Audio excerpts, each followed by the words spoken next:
So whoever wants to kick it off and introduce yourself and your title and what you do, and share whatever you feel comfortable sharing that you think would help us educate the teachers so they can encourage the students to keep growing and learning and considering a career with manufacturing. Hi, I'm Kamal Malhotra. I joined Brewer Science nearly a little over 19 years. I'm the director for Financial Systems and Procurement. So my job is basically making sure all the needs of Brewer Science, whether it's raw materials for our manufacturing or equipment that we need, gets here on time uh, and with the best price. And also looking at the future, the needs of an electronic industry evolves and changes. So those needs, which you are going to hear from Adam pretty soon, changes. So to keep those changes up and understand what those changes are and feed those raw materials back into the manufacturing side is under my realm. So in nutshell, that's what my job entails. The smooth functioning of the supply chain so that manufacturing can do what they do, R&D can do what they have to do to make sure we ship the products out on time and have a bunch of team that helps me make this possible. Yeah, So, and I'll follow up that, you know, my name is Buffi Thomas. I am the procurement manager and have been for about 3.5 years now since starting to work at Brewer Science. I enjoy what I do. I mean, Kamal just mentioned everything that we do. We try to make sure that we get manufacturing, R&D, and everybody else whatever they need. It could be a material, it could be pens and paper. I mean, we do everything from one end of the spectrum to the other, but our goal is to make sure that all of our customers internally at Brewer Science and externally our customers, to make sure that everybody has what they need when they need it and we get it at the best price. That's literally at the end of the day, that's what we do. And there's a lot that goes into that. We work with contracts with our suppliers. We work internally with different teams to try to figure out how's the best thing to do what we do every day to make all of it work and function. I could go on and on with all the different things that we do, and no day is ever the same. So I'll stop there and let somebody else explain what they do, and then maybe we can wrap back around with more. Kirk, you want me to go ahead? My name is Adam Daniels. I'm the sourcing manager at Brewer Science. I've been here for 7 years. I source chemicals, bottles, wafers, filters, boxes, bags, ice packs, just about anything that touches manufacturing. I help pick suppliers that can meet our cost, our quality, our delivery demands. I look at the risk of the suppliers, and this helps manufacturing stay ahead of our competition, and it gives us a competitive advantage in the marketplace. My name's Kirk Emory. I'm the Order Fulfillment Planning Manager. I had to read that because I wasn't sure. That's a big, long, fancy title, but essentially, manufacturing is really at the center of what every one of us do. I don't care if we're inventory, you're buying stuff, sourcing stuff, and it's kind of funny. Manufacturing has negative connotations with it, like it's a simple job, but all of our jobs are tied to manufacturing one way or another. They wouldn't need raw materials if we wasn't making something. And my job is we try to plan what we're going to make by dealing with our sales folks to get a forecast as best we can, which will drive what needs. Kirk, your audio and also once it's made, it's got to be stored, it's got to be packaged, it's got to be shipped. So I get my piece of it is kind of from the beginning to the end, because we also got to ship it out the door and it's got to get to the customer.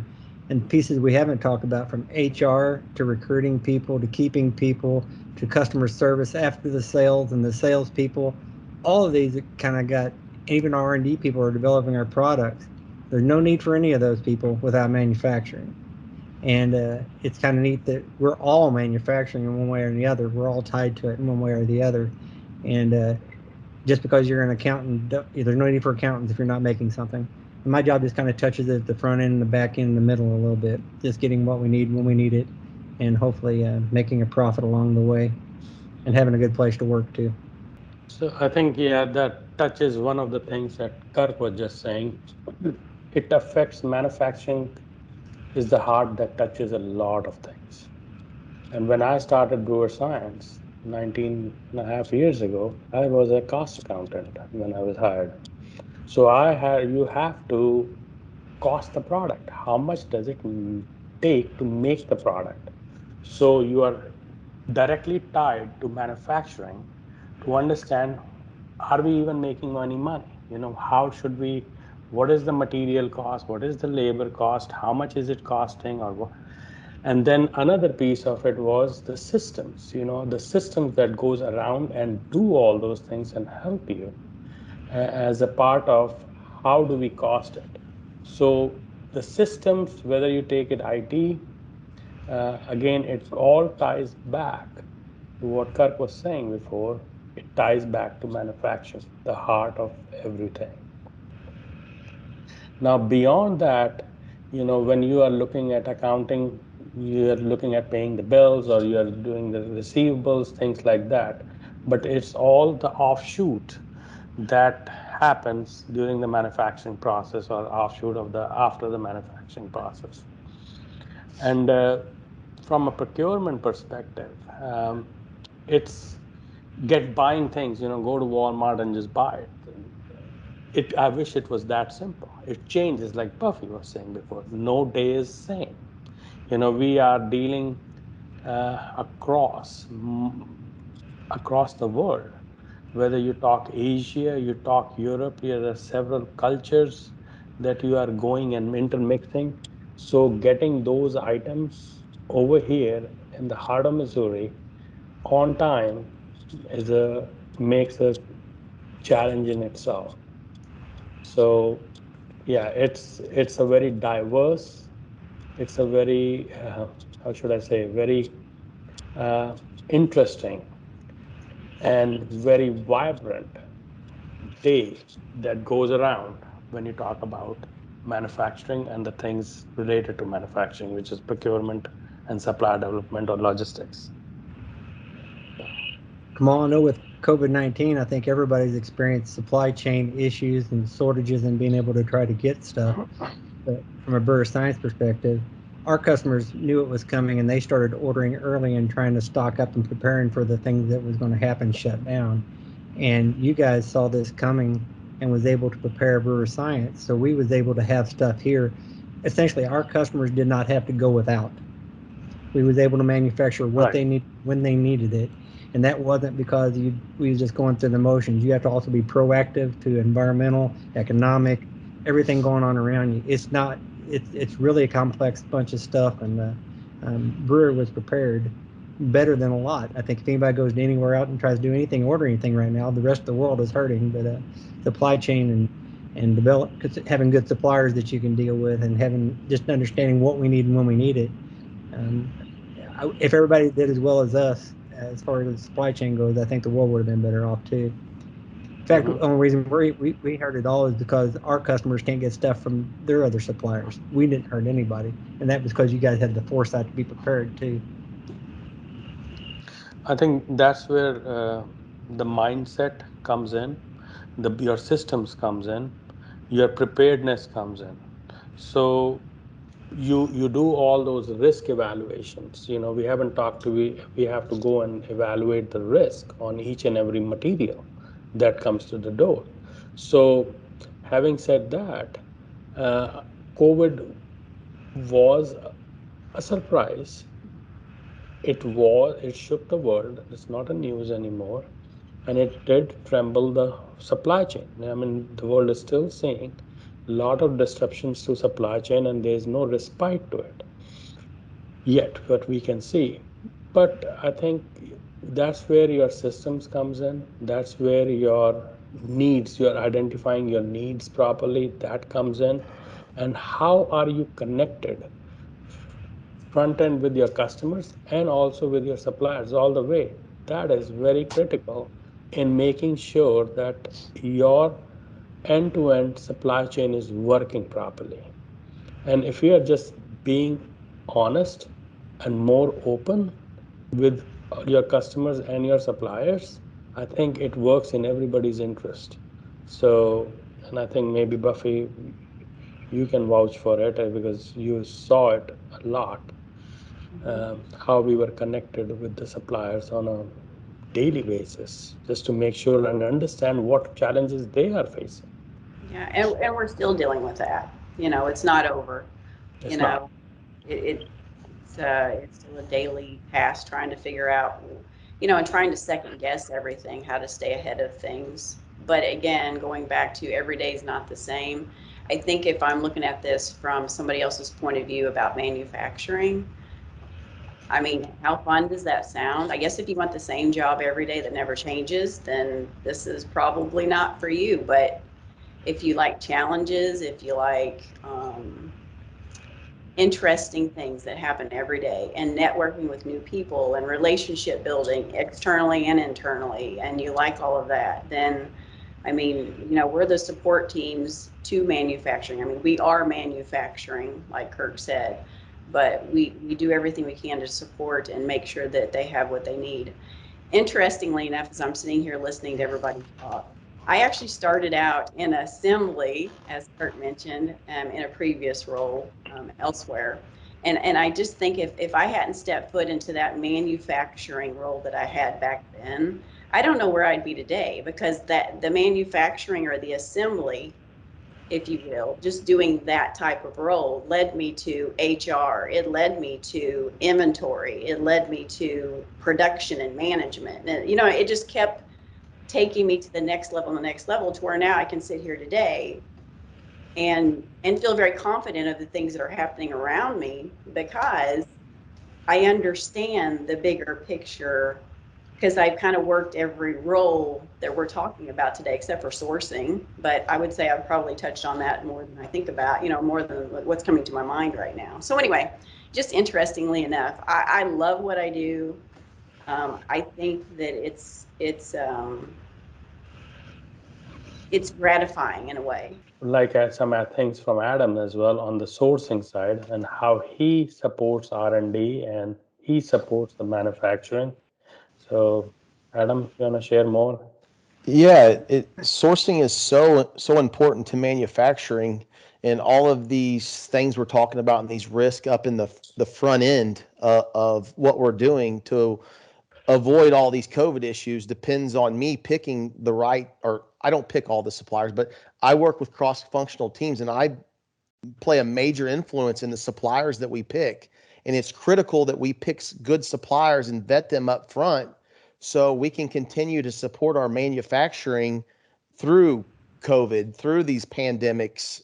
And like Kirk mentioned, we've made it through so far without having any delayed shipments to our customers, because we put the money up front into our sourcing and supplier development to pick the right suppliers to avoid these issues later on, and so it doesn't avoid manufacturing being shut down.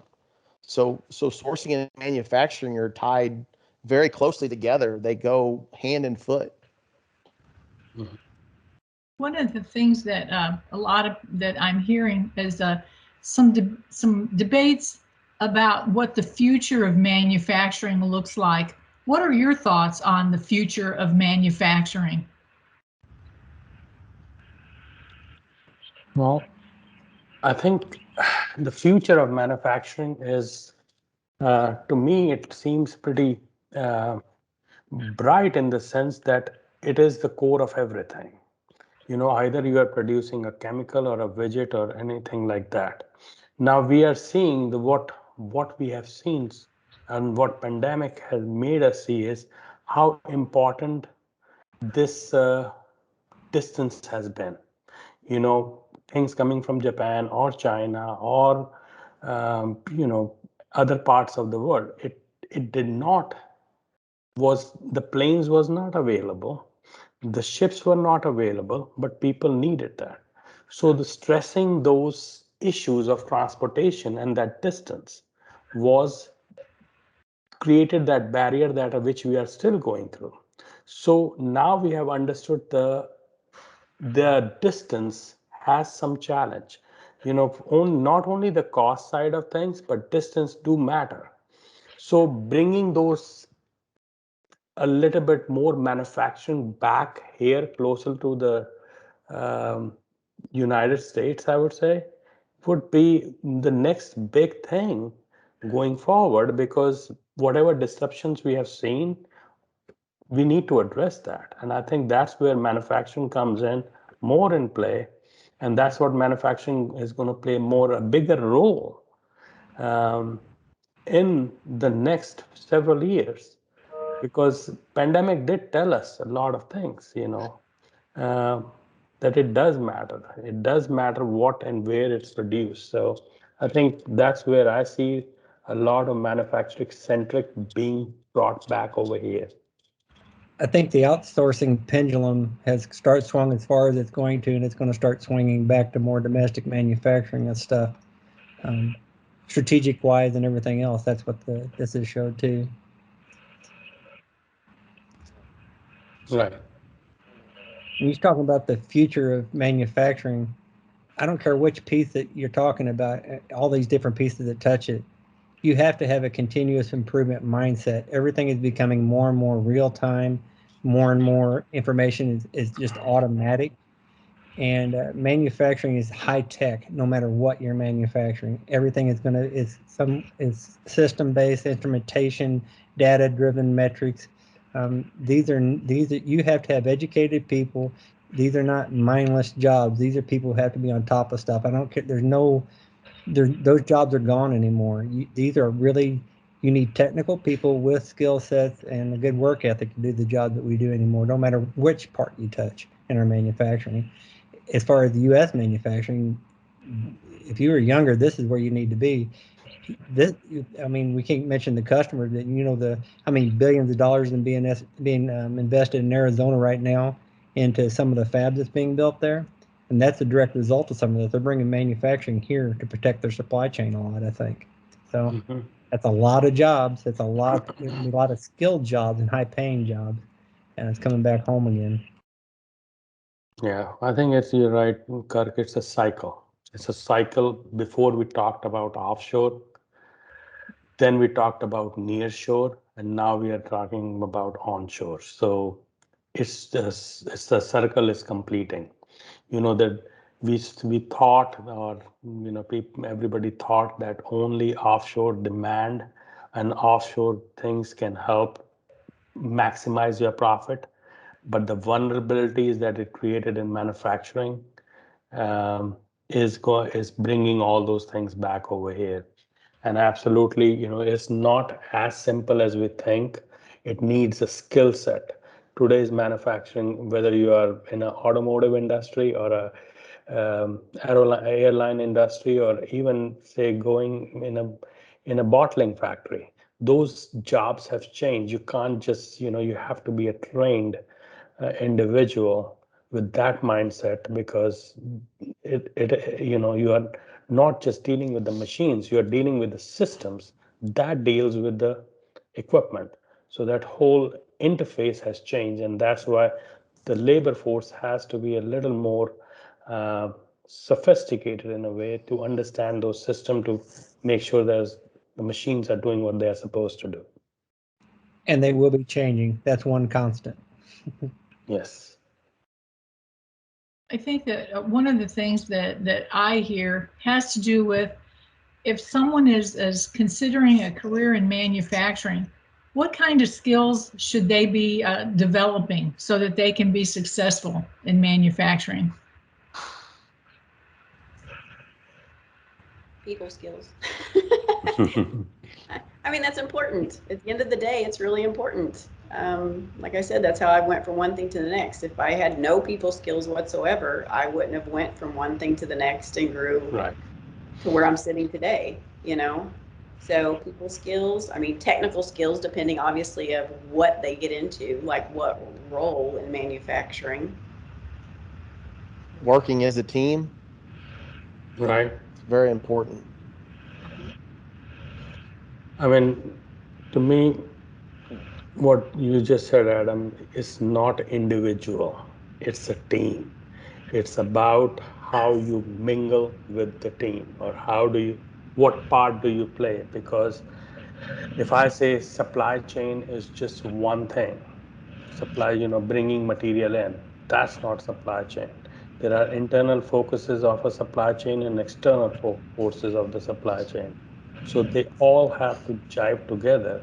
And that's what I think happened during COVID, especially in Brewer Science. It jived together, it mingled together. And that's where we were able to do what we did. We did not let our customers um, feel the influence of COVID, because how we mingled it, how we interacted. So yes, team is very critical. Uh, Kirk's, It's not stressful at all either. I'm not sure what Kirk is how this is going to add to the film, but I'm sure.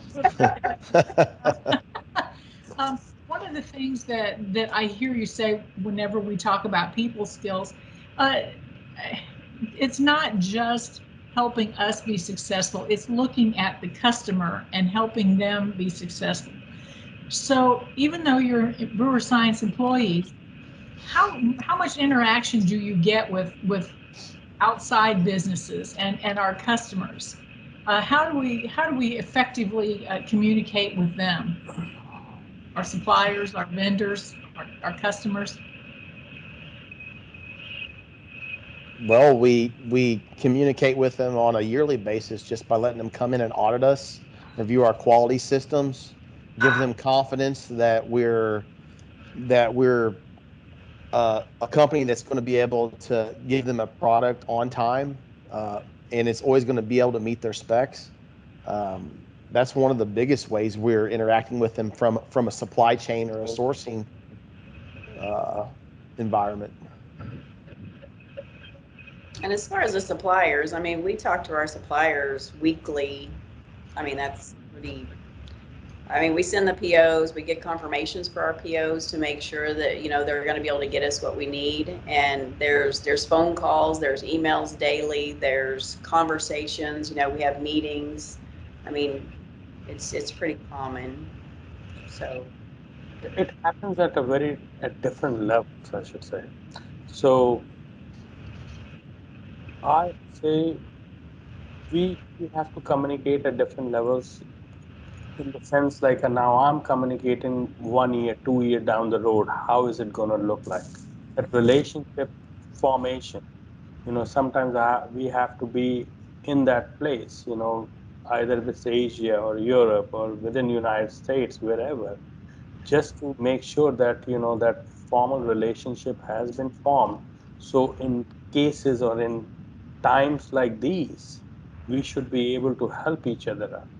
So, and then also, like Buffy was saying or Adam was saying, they interact in different levels. Either we have to make sure ourselves that their systems are very good. They don't pose whatever the risk that we formed initially are still the risks that we are forming, and how do we are we mitigating those risks. So it is a lot of interactions at different levels that happens at different times, but continuous flow of information and continuous flow of communication, both sides, is important. Uh, a hurricane in Japan can have an impact over here, unless and until we communicate properly, you know, mitigate those things, you know,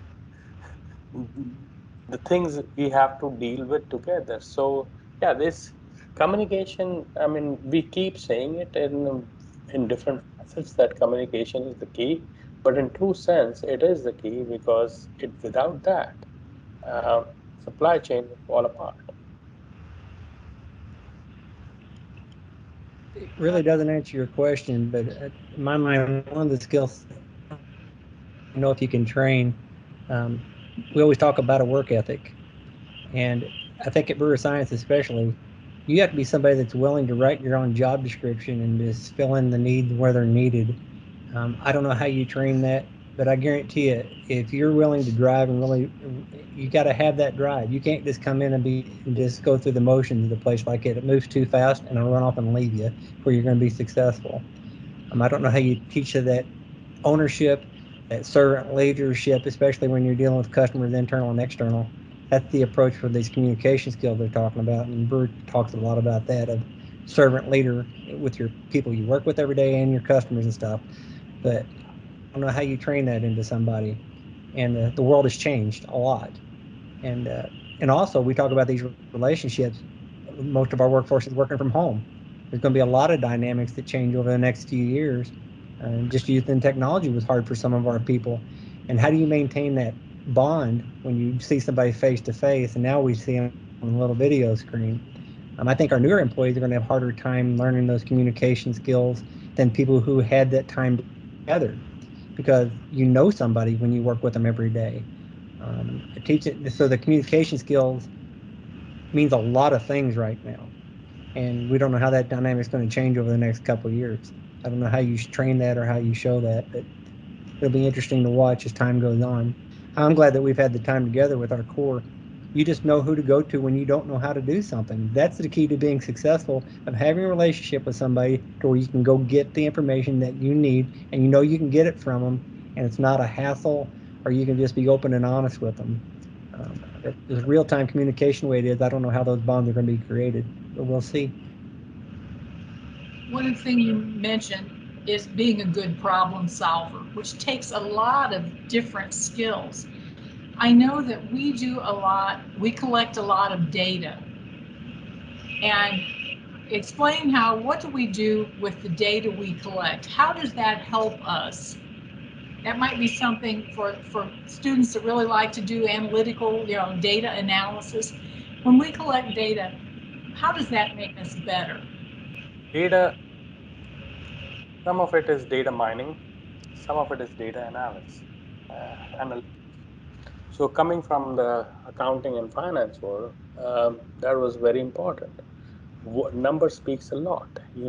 Change over change. What we keep talking about here is, how is it changing? What are the patterns? What exactly it's going on from last year to this year to 5 years, 10 years? So a lot of data tells us a story.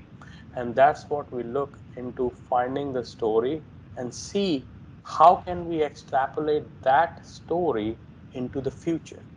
So that's where the link formation happens. Either you are looking at, okay, my demand forecast, see 2 years from now, our demand was this, now our demand is this. What is our demand going to be looking like, in the future, in 1 year or 2 years? So at lot of places, depending on which part of the cycle or which part of the company you go, lot of force or lot of focus has been given on the data side, just because you can predictively predict what you are going into. So that's where I think, when I was in finance, accounting, or this procurement role, and even in the inventory side, wherever you touch, the data mining or data storage is very important. Tells a lot. Numbers don't lie. A lot of times you're solving a problem, you get people's opinions, or you get their subjective biases and stuff. And if you get the right data in front of people, you take all the subjectivity out of it, and you can have a more focused address to the problem or issue, or whatever decision you're trying to make.